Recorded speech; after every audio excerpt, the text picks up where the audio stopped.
शादी की रस्में पूरी हो चुकी थी। इस दौरान सिम्मी को दौरा किस्म का पड़ा, लेकिन बाद में नॉर्मल हो गई। नर्स भी उसकी मलहम पट्टी कर चुकी और घरवाले भी सोने जा चुके थे। सबके जाने के बाद वीर भी हिचकिचाते हुए अपने कमरे में गया। उसने देखा कि सिम्मी अभी भी बिस्तर पर बैठी हुई शून्य में ताक रही थी। वीर ने उसे देखकर हल्के से अहम अहम की आवाज निकाली। फिर उसने कांपते हुए हाथों से दरवाजा बंद किया और वापस सिम्मी की ओर देखने लगा। सिम्मी चुपचाप बैठी थी तो वीर दरवाजे पर खड़ा खड़ा बोला, रात हो गई है, मेरे ख्याल से तुम्हें आराम करना चाहिए। सिम्मी ने कोई जवाब नहीं दिया तो वीर बोला, तुम सो जाओ, मैं चेंज करके आता हूँ। ये कहकर उसने अपनी अलमारी से कपड़े निकाले। इस दौरान भी वो सिम्मी को पलटकर देखने की कोशिश कर रहा था। फिर उसने अपने कपड़े लिए और चेंज करने चला गया। कुछ देर तक वो वॉशरूम में ही रहा ताकि उसके बाहर जाने तक सिम्मी लेट चुकी हो। 15 मिनट बाद वो चेंज करके बाहर आया तो सिम्मी को देखकर हिचक गया। वो अब भी वैसी की वैसी बैठी थी। उसकी सोनी सी आंखें एकटक खुली हुई थी। उसे देखकर वीर को पुरानी सिम्मी याद आने लगी। हर पल उछलती कूदती, हंसती खिलखिलाती, गुस्सा करती सिम्मी आज उसके सामने गुमसुम बैठी थी। जिस सिम्मी का वो रक्षक था, आज वो उसके सामने उसकी पत्नी के रूप में बैठी थी। वीर को आज उन दोनों के बीच बहुत अंतर महसूस हो रहा था। ऐसा लग रहा था जैसे किसी ने सिम्मी का बाल विवाह करवा दिया हो और उसके सामने कोई बच्ची बैठी हुई हो। लेकिन फिर वीर ने अपने विचारों को झटक दिया और सिम्मी के पास जाकर बोला, सो जाओ, बैठी क्यों हो। सिम्मी चुप थी तो वीर समझ गया कि इस वक्त ये कुछ सुन नहीं रही। वो हिम्मत करके सिम्मी के पास बैठा और उसके सिर के पीछे हाथ रखकर उसे धीरे धीरे लिटाने की कोशिश करने लगा। इस दौरान सिम्मी को देखकर ऐसा लग रहा था जैसे ये कोई खिलौना है और इसके अंदर कोई भाव नहीं है। वो किसी प्लास्टिक की गुड़िया जैसी लग रही थी। वीर ने तकिया लगाकर उसे आराम से लिटा दिया और उसे चादर ओढ़ाते हुए बोला, आराम से सोना, हाँ, कुछ चाहिए तो आवाज देना। सिम्मी की तरफ से कोई जवाब नहीं आया तो वीर आसपास दूसरा बिस्तर ढूंढने लगा। उसे एक अलमारी में एक चादर और कंबल दिखे तो उसने उन्हें नीचे कालीन पर बिछा लिया और तकिया लगाए नीचे ही लेट गया। उसने देखा कि सिम्मी अब भी पुतले की तरह लेटी हुई थी तो उसे बेचैनी होने लगी। वो उठकर बैठ गया और सिम्मी से बोला, नींद नहीं आ रही, कोई गाना लगा दूं। सिम्मी यथावत थी तो वीर ने अपने फोन में एक गाना लगा दिया, लेकिन सिम्मी को उसमें कोई खास दिलचस्पी नहीं थी। वो अब भी जगी हुई थी तो वीर बोला, कोई कहानी सुनोगी? चलो मैं तुम्हें एक कहानी सुनाता हूँ। फिर वीर सिम्मी को अपने गांव की कोई पुरानी कहानी सुनाने लगा। कहानी सुनाते हुए उसे बचपन के दिन याद आने लगे तो उसके चेहरे पर मुस्कान आ गई। फिर उसने सिम्मी की ओर देखा तो उसकी आंखें बंद थी। वीर बोला, चलो ये तो सो गई, अब मैं भी सो जाता हूँ। उसने लाइट बंद कर दी और अपने बिस्तर पर लेट गया। रात को जब वो गहरी नींद में था तो उसे कुछ खटपट की आवाज आने लगी। उसने तुरंत लाइट ऑन की तो देखा कि सिम्मी अपनी चूड़ियां बजा रही थी। वो बोला, क्या हुआ, कुछ चाहिए? सिम्मी ने एक और देखा तो वीर ने पूछा, पानी? सिम्मी ने पलके झपकाए तो वीर ने एक गिलास में पानी लिया और सिम्मी को सहारा देकर बैठाने लगा। फिर उसने अपने हाथों से सिम्मी को पानी पिलाया। पानी पीकर वो थोड़ी शांत लग रही थी तो वीर हिम्मत करके बोला, और कुछ चाहिए? सिम्मी ने ना में इशारा किया तो वीर बोला, ठीक है फिर लेट जाओ। तभी सिम्मी अपने हाथों से चूड़ियां उतारने लगी तो वीर बोला, ये क्या कर रही हो? सिम्मी ने कोई जवाब नहीं दिया और चूड़ियों को खींचने लगी। वीर सोचने लगा कि कहीं इससे फिर से दौरा ना पड़ जाए, इसलिए वो सिम्मी को शांत करते हुए बोला, रिलैक्स, मैं उतार देता हूँ। ये कहकर उसने सिम्मी का हाथ अपने हाथ में लिया और धीरे धीरे उसके हाथ से चूड़ियां उतारने लगा। फिर जब उसके हाथ खाली हो गए तो वो बोला, अब ठीक है। सिम्मी ने सिर हिलाकर हामी भरी तो वीर बोला, अब आराम करो, हाँ। ये कहकर उसने सिम्मी की चादर हटाई और उसकी लेटने में मदद करने लगा। फिर कुछ देर बाद दोनों को नींद आ गई। इस बार सिम्मी बिना किसी प्रयास के ही सो गई। अगली सुबह वीर की नींद खुली तो उसने देखा कि सिम्मी अभी भी सोई हुई थी। उसने उठकर हल्के से दरवाजा खोला और अध खुला करके रख दिया। फिर वो नहाने चला गया। नहाकर वो बाहर आया तो लीशा दरवाजे पर नॉक करते हुए बोली, जीजू उठे नहीं क्या? जीजू शब्द सुनकर वीर थोड़ा चौंका और फिर दरवाजे को पूरी तरह खोलते हुए पूछने लगा, मुझे बुला रही थी? लीशा मजाक करते हुए बोली, तो इस घर में मेरे कितने जीजू हैं जो किसी और को बुलाऊंगी? वैसे सिम्मी कहाँ है? वीर बोला, सो रही है, क्यों? लीशा मजाक करती हुई बोली, रात को सोए नहीं थे क्या? वीर उसे टोकते हुए बोला, बेमतलब के मजाक मत करो, क्या काम है वो बोलो। लीशा मुंह बनाते हुए बोली, सुमी मासी ने बोला कि देखकर आ सिम्मी उठी या नहीं, वरना मैं क्यों डिस्टर्ब करती। वीर कहने लगा, बोल दो कि अभी सो रही है, मैं आता हूँ रेडी होकर। ये कहकर उसने दरवाजा थोड़ा बंद किया और तैयार होने लगा। सुवर्णा जी को देर रात तक सिम्मी की फिक्र में नींद नहीं आई। सुबह भी उनकी नींद जल्दी खुल गई। वो यही सोच रही थी कि कहीं रात को सिम्मी को दोबारा दौरा तो नहीं पड़ा होगा, कहीं उसने फिर से कोई तमाशा तो नहीं किया होगा, कहीं उसे कोई दिक्कत तो नहीं हुई होगी। उठने के बाद से उनकी नजर वीर के कमरे की तरफ ही थी कि कब वो उठकर बाहर आए और मैं कमरे में जा सकूं। इसी बीच उन्हें वीर के कमरे का अधखुला दरवाजा दिखा तो उन्होंने लीशा को उठाया और उससे कहा कि सिम्मी को देख कर आए। फिर जब वीर रेडी होकर बाहर निकला तो सुवर्णा जी तुरंत उसके पास आकर बोली, सिम्मी कैसी है, कोई परेशानी तो नहीं हुई? वीर पहले तो उनसे नजर मिलाने में हिचकिचा रहा था, फिर सामान्य होने का उपक्रम करते हुए बोला, ठीक है, आराम कर रही है। रात में एक बार नॉर्मल लग रही थी। सुवर्णा जी उत्सुक होकर पूछने लगी, कुछ कह रही थी? वीर बोला, नहीं कुछ बोली तो नहीं, लेकिन पानी पीने के लिए हाथ हिला रही थी। फिर मैंने पानी पिलाया तो नॉर्मल होकर सो गई।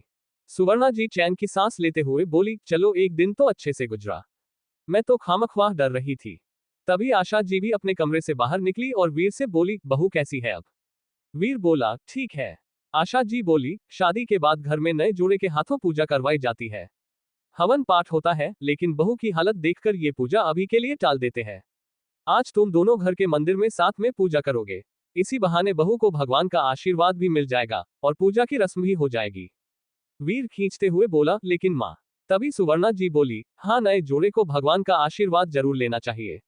सिम्मी तुम्हारे पास बैठी रहेगी, तुम उसकी जगह पूजा कर देना। बाकी हवन पाठ सिम्मी के ठीक होने के बाद उसके ससुराल में हो जाएगा। आशा जी बोली, मैं भी यही सोच रही थी। नज आए तो उससे कहना कि सिम्मी को तैयार कर देगी। सुवर्णा जी ने जी कहा तो वीर सोचने लगा कि ये लोग मानेंगे नहीं, कुछ ना कुछ टेंटरम चलता ही रहेगा। वीर के उठने के बाद सुवर्णा जी सिम्मी के कमरे में गई और उसके रूटीन वर्क में उसकी मदद करने लगी। फिर उन्होंने उसके कपड़े इत्यादि चेंज किए और उसे तैयार करके बैठा दिया। कुछ देर बाद वो सिम्मी को व्हील चेयर पर बैठाकर बाहर ले आई। बाहर आकर सभी घरवाले सिम्मी को देख रहे थे। आज सुवर्णा जी ने उसे एक पीले रंग का सूट पहनाया था जिसमें वो बहुत प्यारी लग रही थी। वीर ने एक नजर उसकी ओर देखा तो बस देखता रह गया। मांग में सिंदूर, गले में मंगलसूत्र, होंठों पर हल्की लिपस्टिक और माथे पर छोटी सी बिंदी, कुल मिलाकर वो नई नवेली दुल्हन के रूप में बहुत प्यारी लग रही थी। वीर उसे देखे जा रहा था तो राधा ने उसे हल्के से कोहनी मारी। उसके कोहनी मारते ही वीर ने तुरंत अपनी नजरें हटा ली। आशा जी ने सिम्मी को देखा तो तुरंत टोकते हुए बोली, बहू के हाथ खाली क्यों है? इसकी चूड़ियां कहाँ है? सुवर्णा जी ने उसके खाली हाथों को देखा तो उन्हें ख्याल आया कि उसके हाथ में तो पहले से चूड़ी नहीं थी। तभी वीर बोला, कल रात सिम्मी ने उतरवा दी थी। इसे दिक्कत हो रही थी तो ये जबरदस्ती खींच रही थी, इसलिए मैंने ही उतारने में हेल्प की। सुवर्णा जी भी सिम्मी का बचाव करते हुए बोली, हाँ इसे आदत नहीं है ना, इसलिए परेशान हो रही होगी। तो आशा जी बोली, लेकिन तब वो कुंवारी थी, अब शादीशुदा है। और शादीशुदा लड़कियों के खाली हाथ अच्छे नहीं लगते। ज्यादा ना सही 2-4 चूड़ियां तो पहना ही दो, वरना अपशगुन होता है। वीर बोला, क्या शगुन अपशगुन की बात कर रही हो माँ, वो पहले ही तकलीफ में है। क्यों उसके ऊपर ये वजन लाद रही हो? आशा जी बोली, कितना वजन होता है चूड़ियों का, 2-2 चूड़ी पहनने में क्या तकलीफ हो रही है? वीर बोला, और अगर कभी चूड़ी उसे चुभ गई तो कांच की ही होती है ना। तभी लीशा बोल पड़ी, रिलैक्स, क्यों इतना हल्ला कर रहे हो, उसे 1-1 कंगन पहना दो, सिंपल। हाथ खाली भी नहीं होंगे और वो भी कंफर्टेबल रहेगी। तभी सुवर्णा जी ने अपने हाथ से 2 हल्के से कंगन उतारे और सिम्मी के हाथ में पहना दिए। वो बोली, अब ठीक है ना? आशा जी ने हामी भरी तो तभी अधिराज जी भी अपने कमरे से बाहर आ गए। वो बोले, क्या चल रहा है भाई? सुवर्णा जी बोली, कुछ नहीं, आप रेडी हो गए? अधिराज जी बोले, हाँ नाश्ता लगा दो, मुझे जल्दी निकलना है। फिर सभी घरवाले नाश्ते के लिए इकट्ठा हो गए और एक साथ ब्रेकफास्ट करने लगे। उनका नौकर सबको नाश्ता सर्व करने लगा और सुवर्णा जी सिम्मी को नाश्ता करवाने लगी। उस दौरान अधिराज जी वीर से बोले, आज रॉबरी केस की सुनवाई है, तुम भी साथ चलो। वीर ने जी सर कहा तो अधिराज जी बोले, और केस से रिलेटेड जितने भी सबूत है सबको लेकर चलो, वकील से डिस्कस करना है। वीर ने जी सर कहा और नाश्ता करने लगा। नाश्ते के बाद वीर और अधिराज जी काम पर निकल गए। आज बैंक रॉबरी केस की सुनवाई थी तो दोनों कोर्ट चले गए। उनके जाने के बाद सुवर्णा जी घर ठीक ठाक करने लगी तो सुजाता मासी बोली, अच्छा सुमी, हमें भी यहाँ आए बहुत दिन हो गए। कल हमारी फ्लाइट है तो कल शाम हम निकल जाएंगे। सुवर्णा जी हैरानी से बोली, अभी से? कुछ दिन रुक कर जाते। सुजाता मासी बोली, रुक तो जाती लेकिन वहां लीशा के पापा परेशान हो रहे होंगे। फिर बेटा बहू भी हनीमून से लौट आए हैं। बहू नई नई है तो मुझे ही घर संभालना है। सुवर्णा जी उदास सी बोली, ठीक है फिर क्या बोलूं, जाना चाहती है जो देख ले।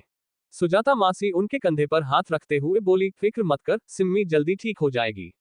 माँ बाप की जिम्मेदारी तो आखिरी सांस तक चलती रहती है, इसलिए चिंता मत कर और अपनी बेटी का ध्यान रख। सुवर्णा जी ने बुझे मन से हम कहा तो आशा जी बोली, मुझे आप दोनों से कुछ बात करनी है। आप जरा मेरे कमरे में चलेंगी? सिम्मी के साथ लीशा रुक जाएगी। फिर तीनों महिलाएं कमरे में चली गई और लीशा सिम्मी के पास बैठ गई। कमरे में जाकर आशा जी बोली, मुझे भी यहाँ आए कई दिन हो गए हैं। यहाँ हम सिम्मी और आकाश की शादी में शामिल होने आए थे, किसे पता था कि ये सब हो जाएगा। गांव में हमारी खेती बाड़ी है, गाय भैंस है। उन्हें दूसरों के भरोसे छोड़कर आए हैं, इसलिए हमें भी जाना पड़ेगा। सुवर्णा जी बोली, आप चली गई तो यहाँ बच्चों को कौन देखेगा। वीर और सिम्मी अभी बच्चे ही है, इनकी नई नई शादी हुई है। रीति रिवाज तो आप ही जानते हो, तो कुछ टाइम आप यहाँ रुक जाती तो अच्छा रहता। आशा जी बोली, जो रीति रिवाज जरूरी थे वो हो गए, कुछ रस्में बाकी थी, लेकिन सिम्मी बहू की तबीयत ठीक नहीं है तो अभी कैसे करें। फिर यहाँ खाली बैठकर भी क्या करेंगे। गांव में भी पता नहीं कैसा चल रहा होगा, गाय भैंसों की चिंता लगी रहती है, इसलिए सोच रहे थे कि गांव चले जाएं। सुवर्णा जी बोली, इस बारे में आप वीर और अधिराज जी से बात कीजिए, मुझे नहीं लगता कि वो इतनी जल्दी आपको जाने देंगे। आशा जी बोली, एक बात और, आप लोगों को लगता होगा कि मैं अभी से सिम्मी पर अपना हुक्म चला रही हूँ। सुवर्णा जी बोली, नहीं नहीं, ऐसी कोई बात नहीं है। आशा जी बोली, आप कहते नहीं हो लेकिन महसूस तो करते ही होंगे, लेकिन इसके पीछे एक वजह है। सुवर्णा जी बोली, लेकिन हम ऐसा कुछ नहीं सोचते, वो आपकी बहू है, आपकी अमानत है, आप उसके लिए जो फैसले लोगे वो ठीक ही होंगे। आशा जी मुस्कुराकर बोली, इतना भरोसा रखने के लिए धन्यवाद, मैं जानबूझकर कुछ सख्ती कर रही हूँ ताकि वीर और सिम्मी करीब आए। सुजाता मासी पूछने लगी, क्या मतलब। आशा जी बोली, मैं नहीं चाहती कि जब सिम्मी ठीक हो तो ये दोनों अलग हो जाएं। मैं चाहती हूँ कि ये दोनों पूरी जिंदगी साथ बिताए। सिम्मी जब हमारे घर आई थी उसी वक्त वो मुझे भा गई थी, लेकिन हैसियत में फर्क था इसलिए कभी जिक्र नहीं किया। फिर हमारी खेती बाड़ी भी थी तो सोचा कि कोई गांव की घरेलू बहू लेकर आएंगे, लेकिन अब जब भगवान ने सिम्मी को मेरी बहू बना दिया है तो मैं चाहती हूँ कि इनकी जोड़ी हमेशा बनी रहे। आशा जी की बात सुनकर सुवर्णा जी चुप थी तो आशा जी बोली, हम गांव के साधारण लोग हैं, हम लोगों के लिए शादी ब्याह 7 जन्मों का साथ होता है। शहर की तरह हमारे यहाँ तलाक नहीं होता, जिससे भी शादी की उसके साथ ही जीवन काटना होता है। मेरी इच्छा है कि जब इन दोनों ने शादी कर ही ली है तो उसे निभाएं भी, ये तलाक वलाक के चक्कर में ना पड़े। इसी वजह से मैं कुछ सख्तियां कर रही हूं ताकि वीर के मन में सिम्मी के हमदर्दी बढ़े और वो उसके करीब जाए। देर सवेर सिम्मी को भी इस बात का एहसास होगा तो वो भी शादी निभाएगी। सुवर्णा जी बोली, आप बच्चों के लिए इतना सोच रही है तो फिर गांव क्यों जा रही है। आपके गांव जाने के बाद इन्हें करीब कौन लेकर आएगा। मैं तो अपनी बेटी पर सख्ती नहीं कर सकती, करना भी चाहूं तो अधिराज जी नहीं करने देंगे। वो तो आप वीर की मां है इसलिए वो दखल नहीं दे रहे, मैं होती तो वो कब का मुझे टोक देते। इसलिए आपसे रिक्वेस्ट है कि आप कुछ समय यहाँ रुक जाओ, आप ही मेरी बेटी का भविष्य सुधार सकती हो। आशा जी बोली, सोचा तो कुछ ऐसा ही था लेकिन गांव भी तो देखना है, एक बार तो गांव जाना ही पड़ेगा। वहां जाकर गाय भैंस और खेत किसी को सौंप आऊंगी, फिर वापस आकर कुछ समय यहाँ रुकूंगी। सुवर्णा जी बोली, ये भी ठीक है, आप कुछ दिन गांव हो आओ, लेकिन राधा को यहाँ छोड़ दो, वो यहाँ रहेगी तो हमें भी अच्छा लगेगा।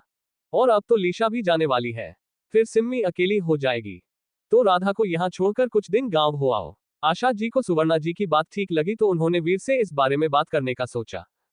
कोर्ट में जाने के बाद वीर ने वकील से बात की और उससे राहुल के खिलाफ सभी सबूत दिखाने लगा। फिर कोर्ट की कार्यवाही शुरू हुई तो वीर और अधिराज जी कोर्ट रूम में चले गए। वहां राहुल की तरफ से जो वकील था वो केस छोड़कर जा चुका था, उसकी जगह अब सरकारी वकील था। पुलिस डिपार्टमेंट के पक्ष का वकील जज के सामने केस के कुछ तथ्य रखने लगा। वो बोला, जज साहब, पिछली सुनवाई में जो कुछ हुआ था उसे भूल जाए, क्योंकि इस केस में इतना कुछ हुआ है कि पुरानी बातें तो महज एक बूंद के बराबर है। गुनाहों के समंदर का राज तो अब खुलने वाला है। फिर उसने अखबार की कुछ कटिंग जज के सामने पेश की और बोला, जज साहब, कुछ दिन पहले 2 आतंकियों के मारे जाने की खबर आई थी। उनमें से एक आतंकी सीरियल धमाके का आरोपी था और दूसरा उसका साथी जमाल उर्फ राहुल था। राहुल का नाम सुनकर कोर्ट में सुगबुगाहट होने लगी तो जज सबको शांत रहने के लिए कहने लगा। वकील बोला, जी जज साहब, दूसरा आतंकी राहुल ही था, वही राहुल जिसे कमिश्नर अधिराज और इंस्पेक्टर वीर ने मिलकर पकड़ा था। इन्होंने उसे बैंक रॉबरी केस में सस्पेक्ट के तौर पर पकड़ा था, लेकिन जांच में सामने आया कि राहुल कोई मामूली स्टूडेंट नहीं बल्कि पाकिस्तान से ट्रेनिंग लेकर आया एक आतंकी था। उसने यहां आकर एक राहुल नाम के लड़के का किडनैप किया और उसकी पहचान पर खुद रह रहा था। वो यहां छुपकर आतंकियों की मदद करता था। तभी दूसरा वकील उठ खड़ा हुआ और बोला, जज साहब, मैं सोर्स ऑफ इंफॉर्मेशन जानना चाहता हूं। पुलिस विभाग को कैसे पता चला कि वो एक आतंकी था। वीर का वकील बोला, जज साहब, ये पुलिस जांच का विषय है। पुलिस डिपार्टमेंट ने अपनी मेहनत से ये जानकारी निकाली।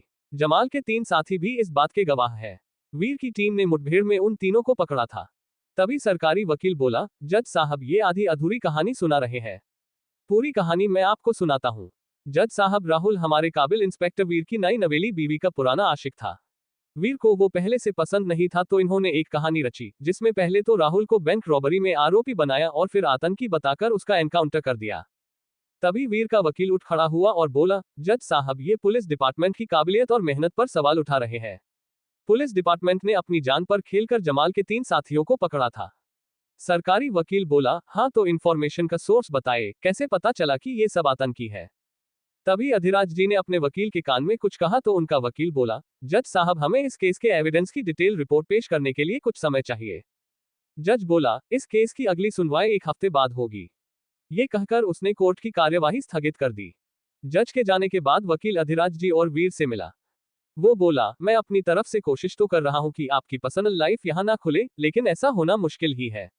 जब तक आप कोर्ट में पूरा सच नहीं रख देते, तब तक केस गोलमोल घूमता रहेगा और हम सरकारी वकील के सवालों के जवाब नहीं दे पाएंगे। अधिराज जी बोले, हम इंटेलिजेंस रिपोर्ट पेश करेंगे, उससे साबित हो जाएगा कि राहुल ही जमाल था। फिर सिम्मी और वीर की पर्सनल लाइफ कोर्ट में नहीं खुलेगी। वकील बोला, ठीक है, आप रिपोर्ट लेकर आओ, देखते हैं क्या होता है। कोर्ट से निकलकर वीर और अधिराज जी अपनी अपनी ड्यूटी पर चले गए। अधिराज जी हेडक्वार्टर जाकर इंटेलिजेंस ब्यूरो से आतंकी जमाल और उसके साथियों की रिपोर्ट भेजने के लिए कहने लगे, जबकि वीर पुलिस स्टेशन जाकर अपने स्तर पर जांच करने लगा। वहां फाइल्स जांचते वक्त वीर के दिमाग में असली राहुल का ख्याल आया। वो सोचने लगा कि इस केस में राहुल एक अहम कड़ी है। मुझे उसे ढूंढना होगा, वो अब तक लापता है। हो सकता है कि वो जिंदा हो, या क्या पता जमाल ने उसे मरवा दिया हो। उसने फाइल बंद की और तुरंत राहुल के घर के लिए निकल गया। वहां जाकर उसने डोरबेल बजाई तो एक औरत ने दरवाजा खोला। वीर बोला, मैं अंदर आ सकता हूँ? औरत बोली, जी आइए। वीर बोला, इस घर में राहुल नाम का लड़का रहता था। मैं पहले भी उससे मिलने आया था। मुझे उसकी माँ से मिलना है। वो औरत बोली, मैं ही उसकी माँ हूँ। वीर चौंक कर बोला, लेकिन आप तो इस घर की मेड थी ना। उसे याद आया कि पिछली बार ये औरत उसे नौकरानी बनकर मिली थी। वो औरत बोली, नहीं बेटा, मैं ही राहुल की माँ हूँ। वीर ने पूछा, तो आप जानती होंगी कि राहुल इस वक्त कहाँ है? वो औरत हकलाते हुए बोली, वो गया है अपने दोस्तों के साथ। वीर बोला, किसकी बात कर रही हो आप, राहुल की या जमाल की? जमाल का नाम सुनकर वो औरत डर से कांपने लगी तो वीर उसके कंधे पकड़कर उसे बैठाते हुए बोला, डरिए मत, मैं पुलिस वाला हूँ, इंस्पेक्टर वीर। ये कहते हुए उसने अपना आई कार्ड दिखाया। वो औरत कांपते हुए बोली, उसका नाम मत लो, वो बहुत खतरनाक है। वीर बोला, वो अब कुछ नहीं कर पाएगा, क्योंकि वो अब इस दुनिया में नहीं है। ये सुनकर वो औरत भौचक्की रह गई और बोली, क्या, कैसे? वीर बोला, वो और उसका साथी एक ऑपरेशन के तहत मारे गए। इतना सुनते ही वो औरत फाफक फाफक कर रोने लगी और पास ही दीवार पर लगी जमाल की तस्वीर को चप्पलों से मारने लगी। वो बोली, इसने मेरे बेटे को गायब किया, भगवान इसे नरक में भी जगह ना दे। वो रोए जा रही थी तो वीर बोला, जमाल तो मारा गया, लेकिन राहुल के बारे में कुछ बताकर नहीं गया। आपको कुछ आइडिया है कि वो कहाँ होगा? राहुल की माँ बोली, नहीं साहब, मुझे पता होता तो ढूंढ नहीं लेती। आज से 3 साल पहले एक शाम राहुल अपने दोस्तों से मिलने गया और कभी लौटकर नहीं आया। उसकी जगह जमाल आया और कहने लगा कि वही मेरा बेटा राहुल है। वीर बोला, आगे क्या हुआ? राहुल की माँ बोली, मैं उसकी पुलिस कंप्लेंट करने वाली थी तो उसने कहा कि अगर राहुल को जिंदा देखना चाहती हो तो मुझे राहुल बनाकर उसकी जगह दो। उसने बताया कि उसके साथियों ने राहुल को किडनैप किया है। मैंने अपने बेटे को बचाने के लिए जमाल को राहुल बनाकर रखा साहब। वीर पूछने लगा, तो क्या आपकी राहुल से कभी बात नहीं हुई? उन लोगों ने आपको राहुल से कभी मिलवाया? वो औरत बोली, मिलवाया तो नहीं, लेकिन कभी कभार फोन पर बात करवा देते थे। मुझे तसल्ली हो जाती थी कि मेरा बेटा जिंदा है। वीर ने पूछा, आखिरी बार कब बात करवाई थी? वो औरत सोचते हुए बोली, यही कोई 3 महीने पहले बात हुई थी। ज्यादा नहीं, बस 5 मिनट बात हुई होगी। मेरा बच्चा बहुत रो रहा था, मुझसे बाहर निकालने के लिए कह रहा था। उसे बचा लो साहब, अब तो जमाल भी नहीं रहा। वीर बोला, मैं इसी सिलसिले में यहाँ आया था। मैं अपनी पूरी कोशिश करूंगा राहुल को वापस लाने की। उसकी कोई फोटो मिलेगी? वो औरत बोली, हाँ, मैं अभी लाई। ये कहकर वो अपने कमरे में चली गई। फिर वीर को एक तस्वीर देते हुए बोली, ये मेरा बेटा राहुल है। उस जमाल ने यहाँ आने के बाद उसकी सारी तस्वीरें जला दी थी। बड़ी मुश्किल से एक तस्वीर बचाकर रखी थी मैंने। आप इसे ढूंढ दो साहब, मैं आपके हाथ जोड़ती हूँ। ये कहकर वो हाथ जोड़ने लगी तो वीर बोला, मैं अपनी तरफ से पूरी कोशिश करूंगा। ये कहकर वीर ने राहुल की तस्वीर ली और उसके घर से निकल गया। वहां से निकलकर वो सीधा सिम्मी घर गया। वहां जाकर उसने देखा कि सभी घरवाले हॉल में सिम्मी को घेर कर खड़े थे, जबकि सिम्मी बुरी तरह चीखे चिल्लाए जा रही थी। वीर ने घर जाकर देखा कि सिम्मी बुरी तरह चीखे चिल्लाए जा रही थी और बाकी घरवाले उसे घेर कर खड़े थे। वीर तुरंत अंदर भागा और पूछने लगा, क्या हुआ इसे? सुवर्णा जी, जो कि सिम्मी को संभालने में लगी हुई थी, बोली, फिर से दौरा पड़ा है। वीर ने देखा कि सिम्मी पागलों की तरह चीख रही थी। वो बोल रही थी, जाने दो मुझे नहीं रहना यहाँ। सुवर्णा जी उसे समझाते हुए कह रही थी, क्यों ऐसा कर रही है बेटा, अब तो तेरी शादी भी हो चुकी है। कहाँ जाना है तुझे? सिम्मी बेकाबू सी बोली, बाहर जाना है मुझे। तुम सबसे दूर, नहीं रहना मुझे वीर के साथ, नहीं रहना तुम्हारे साथ। सुवर्णा जी और मासी उसे शांत करने की कोशिश कर रही थी तो वीर उसके कमरे में गया और दवाई लेकर आया। वो बोला, तुम्हें जाना है ना, पहले ये दवाई लो फिर चले जाना। सिम्मी बेकाबू सी थी तो वीर ने उसे जबरदस्ती दवाई दी और पानी पिलाने लगा। दवाई खाकर भी वो कुछ देर पागलपन कर रही थी, फिर धीरे धीरे वो शांत हो गई और बेहोश हो गई। आशा जी ये देखकर बोली, कौन सी दवाई दी इसे? वीर बोला, डॉक्टर ने कहा था कि कभी ये बेकाबू हो जाए तो ये दवाई दे देना। वही दवाई दी है। वो दवाई की स्ट्रिप दिखाते हुए बोला। आशा जी चिंतित होकर बोली, लेकिन ऐसा कब तक चलता रहेगा? ठीक होने की बजाय इसकी हालत बिगड़ती जा रही है। वीर बोला, जब तक इसके दिमाग से वो सदमा नहीं जाता तब तक ये ऐसी ही रहेगी। शांत होने के बाद वीर उसे कमरे में ले गया और बिस्तर पर सुला दिया। वो सिम्मी की हालत देखकर गहरी सोच में था तो सुवर्णा जी बोली, जाओ बेटा, चेंज करके आ जाओ, मैं चाय लेकर आती हूँ। वीर ने हम कहा और अपने कमरे में चला गया। उसने देखा कि सिम्मी चैन से सो रही थी तो वो सोचने लगा कि कब ये पहले जैसी होगी। वो वॉशरूम जाकर फ्रेश हो गया और चेंज करने के बाद हॉल में आ गया। सुवर्णा जी उसके लिए चाय ले आई तो वीर बोला, मैं सोच रहा था कि सिम्मी को थोड़ा बाहर लेकर जाना चाहिए। क्या पता वो घर में घुटन महसूस कर रही हो, इसलिए उसे ऐसे दौरे पड़ रहे हो। सुवर्णा जी बोली, बाहर भी तो दौरे पड़ सकते हैं, तब हम क्या करेंगे? आशा जी कहने लगी, मेरे ख्याल से अभी उसे बाहर मत ले जाओ, यहीं घर के लॉन में घुमाया करो, यहाँ भी उसका मन बदलेगा। वीर हम कहने लगा तो आशा जी बोली, अच्छा मैं ये कह रही थी कि मैं कुछ दिन गांव हो आती हूँ। वीर चौंक कर बोला, अभी से? आशा जी बोली, हाँ, गाय भैंस कुछ समय के लिए दूसरों के भरोसे छोड़कर आई हूँ। वहां जाकर खेती बाड़ी और गाय भैंस तेरी मौसी को सौंप कर वापस आ जाऊंगी, तब तक राधा यही रहेगी। वीर बोला, कुछ दिन के लिए जा रही हो तो ठीक है, लेकिन जल्दी वापस आ जाना। आशा जी बोली, फिक्र मत कर, मैं जल्दी आ जाऊंगी। तब तक राधा को भी कुछ सिलाई बुनाई के काम में लगा दे। यहाँ खाली बैठकर भी क्या करेगी, कुछ सीख लेगी तो शादी के बाद काम आएगा। वीर बोला, ठीक है, मैं देखता हूँ। आशा जी कहने लगी, कल टिकट करवा देना, पहली ट्रेन मिलते ही गांव जाना है। वीर ने ठीक है कहा और चाय के घूंट भरने लगा। उस रात सभी घरवाले साथ में डिनर कर रहे थे तो लीशा बोली, अच्छा जीजू, कल हम भी जा रहे हैं। वीर बोला, आप लोगों के भी गाय भैंस बंधे हुए हैं? मासी हंसते हुए बोली, नहीं नहीं, गाय भैंस नहीं है, लेकिन पतिदेव तो है। मेरे बिना वो भी खूंटे से बंधी गाय की तरह हो गए हैं, कुछ कर ही नहीं पाते। अब उनकी भी उम्र हो गई है, अकेले रह नहीं पाते, तो जाने की सोच रहे थे। वीर बोला, सब चले जाओगे तो सिम्मी की मम्मी को अकेलापन फील होगा, कुछ दिन रुक जाते। मासी बोली, यहाँ रह रहे होते तो रुक ही जाती, विदेश का मामला है, वहां भी नई नई बहू आई है, बहुत से काम करने हैं। लेकिन फिक्र मत करो, जिस दिन सुमी नानी बनेगी उस दिन जरूर आऊंगी। मासी की बात सुनकर वीर को खांसी उठ गई और वो पानी पीने के बहाने नजरें चुराने लगा, जबकि बाकी घरवाले मुस्कुरा दिए। सुवर्णा जी बोली, तू भी ना बिना सोचे समझे कुछ भी बोल देती है। मासी बोली, अरे सच में, जब वीर और सिम्मी का कुछ हो जाएगा तो जरूर आऊंगी, पक्का प्रॉमिस। सुवर्णा जी बोली, अच्छा, सिम्मी की हालत देखी है? उद्धरण चिन्ह। मासी बोली, तो हमेशा ऐसी थोड़ी रहेगी, कभी ठीक भी तो होगी। तभी लीशा सबको चुप करवाते हुए बोली, अरे शांत हो जाओ, मैं क्या कह रही हूँ। जब सिम्मी ठीक हो जाए तब तुम उसे लेकर हमारे घर आना, मैं तुम्हें पूरा शहर घुमाऊंगी। वो वीर से कहने लगी। वीर ने हम कहा तो सुजाता मासी बोली, हाँ और क्या, फिर जब लीशा की शादी होगी तो सब परिवार सहित आना। लीशा बोली, हाँ, ढेर सारी मस्ती करेंगे। उस रात बहुत देर तक सभी साथ में बात कर रहे थे। इसी बीच सुवर्णा जी सिम्मी को देखने गई लेकिन वो अभी तक होश में नहीं आई थी। उसकी नस भी उसे देखकर लौट चली गई। देर रात सब सोने अपने कमरों में जाने लगे तो सुवर्णा जी वीर से बोली, वीर बेटा, सिम्मी ने कुछ खाया नहीं है, वो रात को उठे तो उसे ये सूप दे देना, दिक्कत हो तो मुझे बुला लेना, मैं पिलाने आ जाऊंगी। वीर ने ठीक है कहा और सूप का बाउल लेकर अपने कमरे में चला गया। वहां जाकर उसने अपना बिस्तर लगाया और नीचे लेट गया। लेटने के बाद वो फोन में टाइम पास कर रहा था कि तभी सिम्मी के किनमिनाने की आवाज आने लगी। वीर तुरंत उठा और लाइट ऑन करके बोला, कुछ चाहिए? सिम्मी ने मना कर दिया तो वीर पूछने लगा, सूप पियोगी? सिम्मी ने फिर से मना कर दिया तो वो बोला, तो फिर क्या चाहिए? बैठोगी? सिम्मी ने हाँ में इशारा किया तो वीर उसे सहारा देकर बैठाने लगा। बैठने के बाद वीर उसके लिए सूप लेकर आया और बोला, लो थोड़ा पी लो, दवाई लेनी है ना। ये कहकर वो सिम्मी को सूप पिलाने लगा। हालांकि उसे ये सब करने में दिक्कत हो रही थी लेकिन फिर भी वो कोशिश कर रहा था। थोड़ा सूप पीने के बाद सिम्मी मुंह फेरने लगी तो वीर ने उसे पानी पिलाया और टिश्यू से उसका मुंह साफ करने लगा। फिर उसने सिम्मी को दवाई दी और बोला, लो इन्हें खा लो, जल्दी ठीक हो जाओगी। सिम्मी ने किसी आज्ञाकारी बच्चे की तरह दवाई ली और चुपचाप खाने लगी। दवाई लेकर वो लेटने लगी तो वीर उसका हाथ पकड़कर उसे लिटाने लगा। फिर उसने सिम्मी को चादर से ढका और कुछ देर उसके पास बैठा रहा। उसने सिम्मी से कहा, सिम्मी कुछ पूछूं तो बताओगी?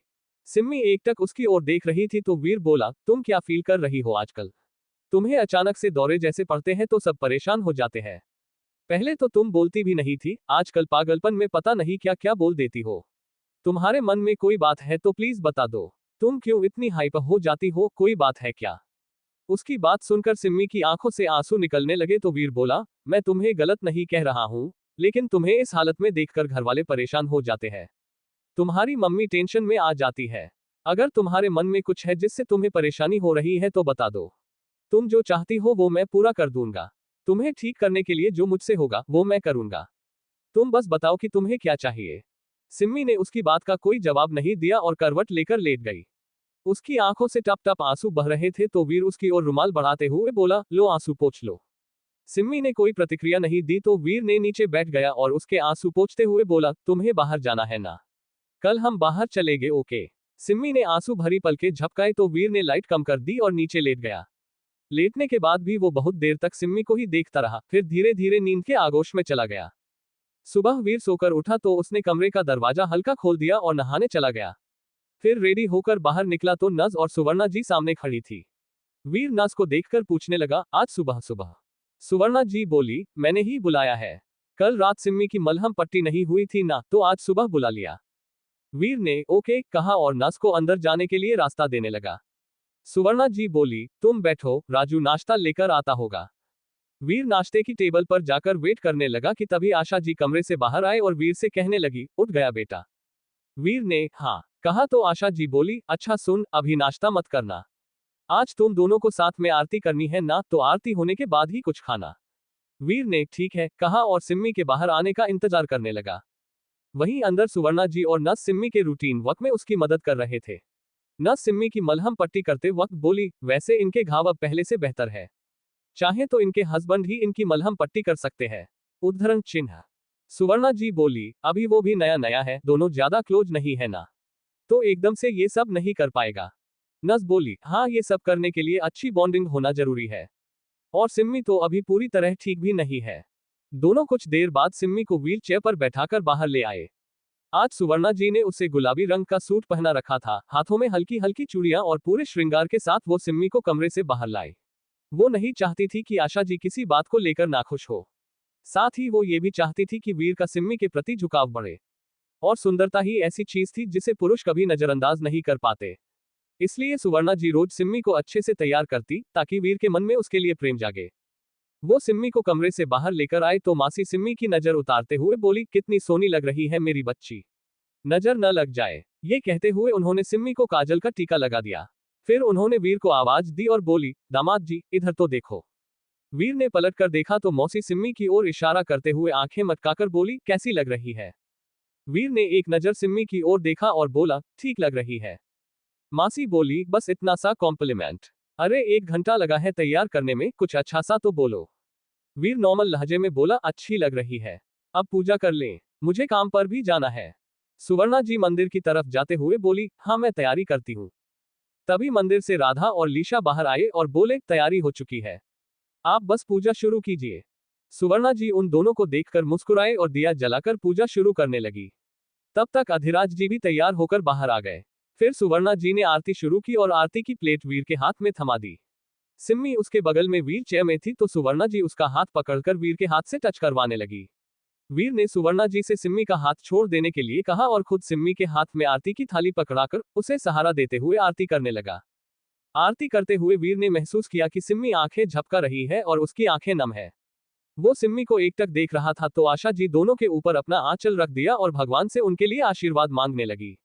दोनों ने कुछ देर साथ में आरती की और फिर वीर ने आरती की थाली अपनी मां को दे दी। फिर बारी बारी सबने भगवान की आरती की। आरती के बाद सुवर्णा जी ने उन्हें हाथ जोड़कर भगवान से आशीर्वाद लेने के लिए कहा और खुद भी मन ही मन प्रार्थना करने लगी कि इनकी जोड़ी बनाए रखना।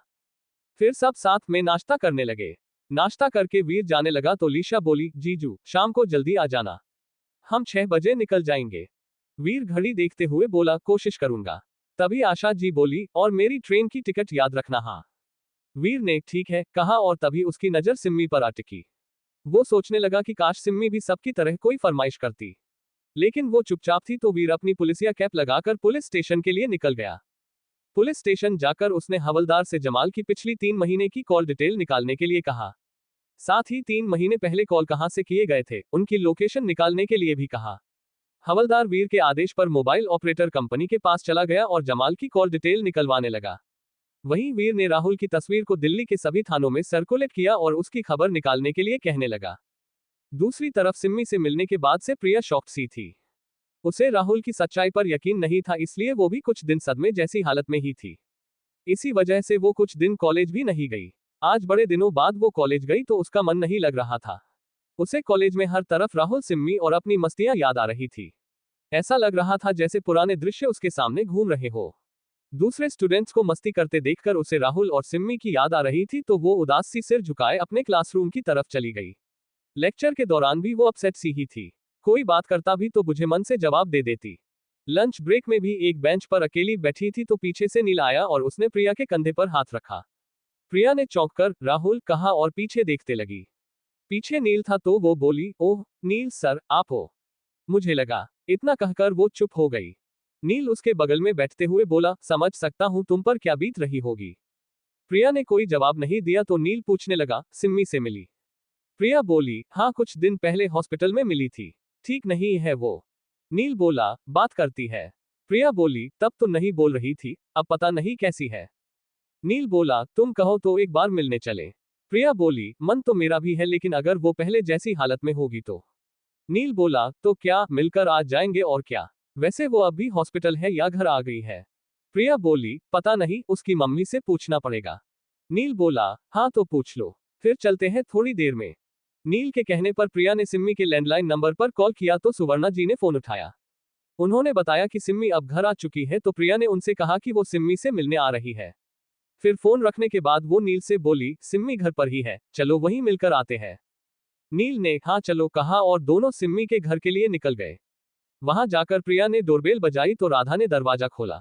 राधा को देखकर प्रिया का मुंह बन गया जबकि राधा मुस्कुराकर बोली, कैसी हो प्रिया? प्रिया ने फीका सा मुस्कुराकर ठीक हूं कहा तो राधा बोली, आओ अंदर आओ। प्रिया अंदर चली गई तो राधा दरवाजा बंद करने लगी, लेकिन तभी नील उसके सामने आ गया और उसे देखकर राधा भौचक्की रह गई। नील और प्रिया सिम्मी से मिलने उसके घर चले गए।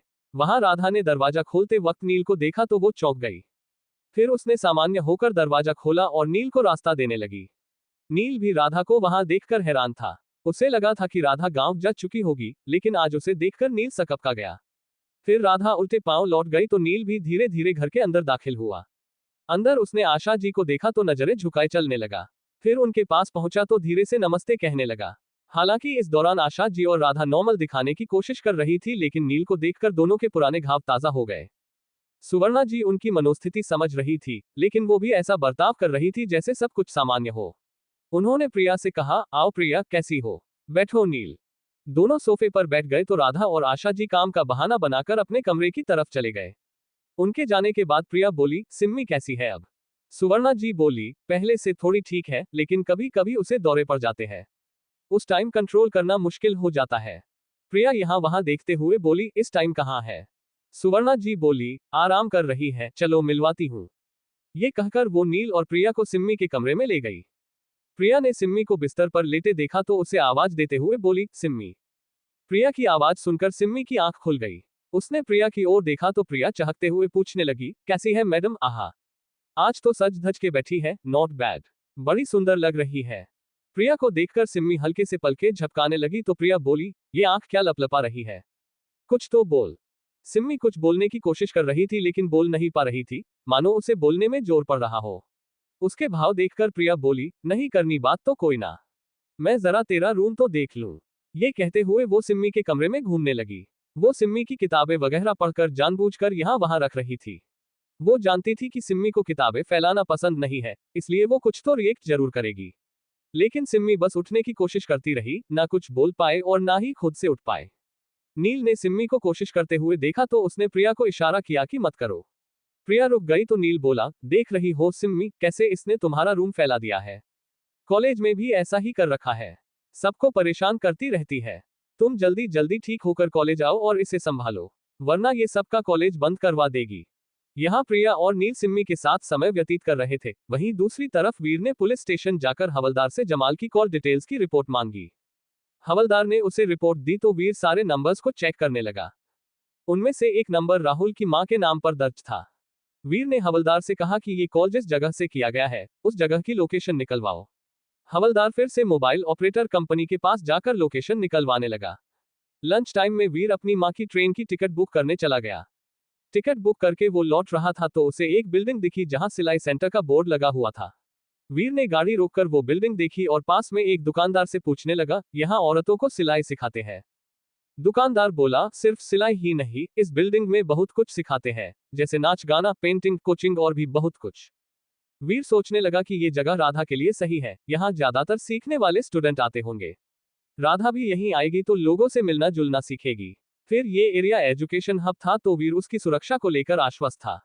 उसने सिलाई सेंटर में जाकर अपनी बहन के लिए बात की और फिर वहीं से पुलिस स्टेशन चला गया। वहां जाकर वो जमाल के बारे में जानकारी जुटाने लगा।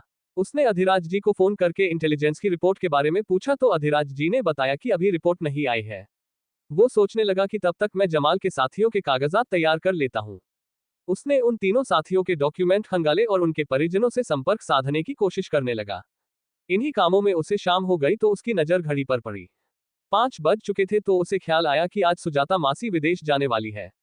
वो तुरंत फाइल्स लेकर उठा और घर के लिए निकल गया।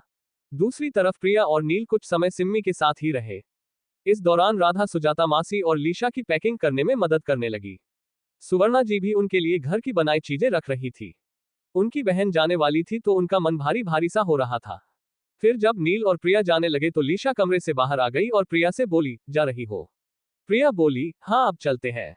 लीशा बोली, सिम्मी से मिलने आते रहना, उसे अच्छा लगेगा। प्रिया बोली, आप लोग कब तक हो? लीशा बोली, बस आज शाम को निकल रहे हैं। अब वीर जीजू तो सुबह का निकले शाम को ही घर लौटेंगे, तो तुम सिम्मी से मिलने आ जाया करना। हम लोग तो जा रहे हैं लेकिन राधा यहीं है। फिर लीशा नील से बोली, हो सके तो अपने घर वालों को मनाने की कोशिश करना।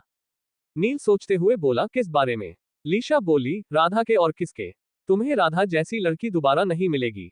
नील ने उसकी बात का कोई जवाब नहीं दिया तो लीशा बोली, तुम लोग वीर को लेकर नाराज होंगे लेकिन वीर और सिम्मी की शादी तो हो चुकी है, उसका तुम कुछ नहीं कर सकते। लेकिन अगर तुम्हारे घर वाले तैयार हो तो राधा के बारे में जरूर सोचना। नील बोला, मैं सोचकर क्या करूंगा, ये काम मेरे घर वालों का है, वो जहां चाहेंगे मैं वहीं शादी कर लूंगा। लीशा बोली, जिंदगी तुम्हें काटनी है कि तुम्हारे घर वालों को? वैसे भी तो अरेंज मैरिज ही करने वाले हो, तो राधा से ही कर लो ना। तुम्हारी बहन को तो कोई भी लड़का मिल जाएगा, एक वीर ही थोड़ी था। लीशा नील को समझा रही थी तो प्रिया को बुरा लग रहा था। वो नील से बोली, सर चले, मुझे घर भी जाना है, मम्मी गुस्सा करेगी। लीशा बोली, हाँ ठीक है, जाओ, लेकिन आते रहना हाँ। प्रिया ने फीका सा मुस्कुराकर हाँ कहा और नील के साथ निकल गई। घर से जाते वक्त नील ने पलटकर देखा तो राधा अपने कमरे की बालकनी में खड़ी थी। उन दोनों की नजरें टकराई तो राधा नजरें चुराते हुए अंदर चली गई। प्रिया ने उन दोनों की आंखों की ये गुस्ताखियां देख ली थी। वो सोचने लगी कि अगर मुझे नील सर के दिल में जगह बनानी है तो पहले राधा को उनके दिल से निकालना होगा। वो फिर से नील को चलने के लिए कहने लगी तो नील थके कदमों से चल दिया। दोनों पैदल जा रहे थे तो रास्ते में प्रिया नील से बोली, अच्छा सर एक बात पूछूं? नील ने हम कहा तो प्रिया बोली, आपके घर वाले आपकी बहन की शादी वीर से ही क्यों करवाना चाहते थे? मुझे समझ नहीं आया कि उन्होंने ये एक्सचेंज ऑफर क्यों रखा कि बेटे बेटी की शादी एक साथ करेंगे। नील बोला, दरअसल मेरी बहन थोड़ी सांवली है, उसके सांवलेपन की वजह से उसका कहीं रिश्ता नहीं हो रहा था, इसलिए मेरे घर वालों ने ऐसी शर्त रखी। फिर उसने प्रिया को अपनी फैमिली फोटो दिखाए और बोला, ये है मेरी बहन। प्रिया बोली, आप तो इतने सुंदर हो लेकिन आपकी बहन किस पर गई है? मेरा मतलब है कि सगे भाई बहन होकर भी आपके रंग में इतना फर्क क्यों? नील बोला, मेरी माँ का रंग साफ था जबकि मेरे बाबूजी सांवले थे। मैं अपनी माँ का रंग लेकर पैदा हुआ जबकि मेरी बहन बाउजी का। इसी वजह से उसकी शादी में देर हो रही है। प्रिया बोली, अगर आपकी बहन को कोई लड़का मिल गया तो आप अपनी मर्जी से शादी कर सकते हो ना। नील बोला, मर्जी का तो पता नहीं, लेकिन हाँ तब मैं शर्त में बंदी शादी से छुटकारा पालूंगा। प्रिया हम कहने लगी और सोचने लगी कि अगर नील की बहन को कोई और लड़का मिल जाए तो अच्छा होगा। तब वो नील से अपने दिल की बात कह पाएगी। लेकिन तब भी राधा नाम की मुसीबत आड़े आ सकती थी। उसे नील की जिंदगी से दूर करना भी जरूरी था, तभी वो नील के करीब आ पाती। आखिर नील और राधा भी तो एक दूसरे को चाहते थे। कम से कम नील को देखकर तो ऐसा ही लग रहा था। शाम के वक्त वीर घर पहुंचा तो लीशा और मासी रेडी होकर निकलने की तैयारी में थे। वीर घर आया तो सबके चेहरे खिल गए। वो बोला, हो गए रेडी? मासी बोली, हाँ बस तुम्हारा ही वेट कर रहे थे। वीर बोला, आप 5 मिनट रुकिए, मैं अभी चेंज करके आता हूँ। ये कहकर वो तेजी से अपने कमरे में गया और चेंज करने लगा। फिर बाहर आकर बोला, चलिए मैं आपको एयरपोर्ट ड्रॉप कर देता हूँ। मासी बोली, अरे दामाद जी तुम क्यों तकलीफ उठा रहे हो, ड्राइवर छोड़ आएगा। वीर बोला, कोई बात नहीं, मैं भी फ्री हूँ, आपको ड्रॉप कर दूंगा। चलिए, वो उनके बैग पकड़ते हुए बोला। फिर मासी और लीशा बारी बारी सबसे मिलने लगे। अधिराज जी अभी तक नहीं आए थे तो सुवर्णा जी बोली, वो काम में फंसे हैं, देर हो जाएगी। मासी बोली, कोई बात नहीं, वीर आ गया है, यही बहुत है। फिर लीशा ने सुवर्णा जी और आशा जी के पैर छुए और उनसे विदा लेने लगी। इस दौरान सिम्मी व्हील चेयर पर बैठी लीशा को देख रही थी तो लीशा उसके गले मिलते हुए बोली, जल्दी से ठीक हो जा मेरी छोटी बहन, फिर अमेरिका आना वीर को लेकर। वो सिम्मी के गले मिल रही थी तो सिम्मी की आंखें नम हो उठी। लीशा ने उसके गाल पर किस करते हुए कहा, मैं तुझे बहुत मिस करूंगी। सिम्मी के बाद लीशा राधा से मिलने लगी और बोली, सिम्मी का ध्यान रखना, इसे अकेला फील मत होने देना। राधा बोली, फिक्र मत करो दीदी, मैं सिम्मी के साथ ही रहूंगी। सुजाता मासी भी आशा जी और सुवर्णा जी से बात कर रही थी कि बच्चों का ध्यान रखना, इन्हें समझाते रहना, जब सिम्मी ठीक हो जाए तो उसे शादी की अहमियत समझाना इत्यादि। तभी वीर बोला, चलें, लेट हो रहा है। मासी बोली, हाँ चलते हैं। ये कहकर वो आखिरी बार सुवर्णा जी से गले मिली और फिर गाड़ी में बैठ गई। वीर गाड़ी चला रहा था तो मासी सभी घर वालों को बाय कहने लगी। फिर वीर ने गाड़ी स्टार्ट की और एयरपोर्ट की ओर चल दिया। वहां जाकर वीर फॉर्मेलिटी पूरी करने लगा। मासी की फ्लाइट अनाउंस होने लगी तो वीर ने उनके पैर छू लिए। मासी उसे आशीर्वाद देते हुए बोली, खुश रहो बेटा, अपना और सिम्मी का ध्यान रखना, सिम्मी को कभी अकेला मत छोड़ना, वो चाहे कुछ भी कहे तुम हमेशा उसके साथ रहना। वीर उन्हें यकीन दिलाते हुए बोला, चिंता मत कीजिए, मैं हमेशा सिम्मी के साथ हूँ। मासी बोली, मेरी लीशा के लिए भी अपने जैसा ही कोई लड़का ढूंढ देना, ठीक लगा तो इसकी शादी भी यहीं कर देंगे। वीर मुस्कुराने लगा तो लीशा चिढ़ते हुए बोली, no mom, not arrange marriage. फिर वो दोनों वीर से विदा लेकर फ्लाइट की ओर बढ़ गए। कुछ देर वीर वहीं खड़ा उन्हें जाते देखता रहा, फिर वापस घर की ओर लौट गया। घर आकर अधिराज और सुवर्णा जी उससे मासी के बारे में पूछने लगे तो वीर ने बताया कि उन्हें ठीक ठाक पहुंचा दिया था। फिर वो अपने कमरे में जाकर फाइल स्टडी करने लगा। उसने जमाल के साथियों की हिस्ट्री खंगाली। वो तीनों पहले भी आपराधिक मामलों में जेल जा चुके थे। वीर ने उनके घरवालों का पता निकाला और वहां जाकर जानकारी जुटाने के बारे में सोचने लगा। वो व्यस्त था तो सुवर्णा जी बोली, वीर बेटा, डिनर रेडी है, आ जाओ। वीर ने तुरंत फाइल बंद की और बाहर आ गया। डिनर टेबल पर अधिराज जी वीर से पूछने लगे, किसी केस में बिजी हो? वीर बोला, हाँ सर, जमाल के 3 साथियों का केस स्टडी कर रहा था, सोच रहा हूं कि उनके घरवालों से मिलूं, शायद वो उनके बारे में कुछ बता सके। अधिराज जी बोले, घर वालों से मिलने की क्या जरूरत है, उन्हें तोड़ेंगे तो वो भी सब उगल ही देंगे। वीर बोला, लेकिन सर वो लोग कोर्ट में जाकर पलट सकते हैं, हमारे पास उनके खिलाफ पक्के सबूत होने जरूरी है, इसलिए उनके घर जाकर पूछताछ करने के बारे में सोच रहा हूं। तभी सुवर्णा जी उन्हें खाना सर्व करते हुए बोली, खाते वक्त नो काम की बात, चलिए खाना शुरू कीजिए। आज सिम्मी भी सबके साथ डाइनिंग टेबल पर आई हुई थी तो अधिराज जी बोले, अरे वाह, आज सिम्मी भी हमारे साथ डिनर करेगी। सुवर्णा जी बोली, हाँ, अकेले अकेले बोर हो गई है ना, अब से सबके साथ डिनर करेगी। ये कहते हुए उन्होंने सिम्मी की प्लेट में भी खाना सर्व किया। फिर सब मिलकर डिनर करने लगे, जबकि सुवर्णा जी सिम्मी को अपने हाथों से खिलाने लगी। फिर रात के वक्त नज आई और सिम्मी को चेंज करवाकर उसकी मलहम पट्टी करके चली गई। उसके जाने के बाद सभी अपने अपने कमरों में आराम करने चले गए। वीर को भी काम था तो वो भी अपने रूम में जाकर फाइल्स खोलकर बैठ गया। सिम्मी लेटी हुई थी तो वीर ने एक नजर उसकी ओर देखा और फिर से अपने काम में व्यस्त हो गया। काम खत्म होने के बाद वो बिस्तर लगाकर लेट गया और सिम्मी के बारे में सोचने लगा। उसे याद आया कि डॉक्टर ने कहा था कि जो चीजें उसे अच्छी लगे वही चीजें दोहराओ। हालांकि सिम्मी दोस्तों के बीच थोड़ी ठीक लगती थी, लेकिन दोस्त हमेशा तो उसके साथ नहीं रह सकते थे। इसलिए वीर ने सोचा कि मुझे ही उसका दोस्त बनकर उसके करीब जाना होगा। अगली सुबह वो सोकर उठा तो उसने सिम्मी को जगाया। वो बोला, तुम्हें बाहर जाना है। सिम्मी ने हल्के से सिर हिलाया तो वीर बोला, चलो चलते हैं। उसने सिम्मी को गोद में उठाया और सहारा देकर व्हील चेयर पर बैठाने लगा। फिर वो व्हील चेयर लेकर घर के लॉन में आ गया। वहां एक जगह छोटी सी क्यारी में अलग अलग तरह के फूलों के पौधे लगे हुए थे। वीर सिम्मी को वही फुलवारी दिखाने ले गया और बोला, ये देखो आज कितने फूल खिले हुए हैं। सिम्मी फूलों को एकटक देख रही थी कि तभी एक तितली उड़ती हुई वहां आ गई। वो अब तितली को यहाँ वहां फुदकते हुए देखने लगी। तभी वो तितली एक मकड़ी के जाने में फंस गई और बाहर निकलने के लिए तड़पने लगी। सिम्मी इस दौरान हैरानी से उस तितली को देखे जा रही थी। वीर उससे बोला, देखा तुमने, वो तितली बेफिक्र होकर घूम रही थी, लेकिन मकड़ी के बिछाए जाल में फंस गई। सोचो सिम्मी, अब उसे जाल से बाहर निकलने के लिए क्या करना होगा। सिम्मी ने तुरंत वीर की ओर आशा भरी नजरों से देखा, मानो तितली को बचाने की गुहार लगा रही हो। वीर बोला, मैं उसे यहाँ तो बचा सकता हूँ, लेकिन हर जगह तो नहीं बचा सकता सिम्मी। उसे खुद कोशिश करनी होगी। सिम्मी अब वापस उत्सुकता से तितली की ओर देखने लगी कि वो क्या करने वाली है।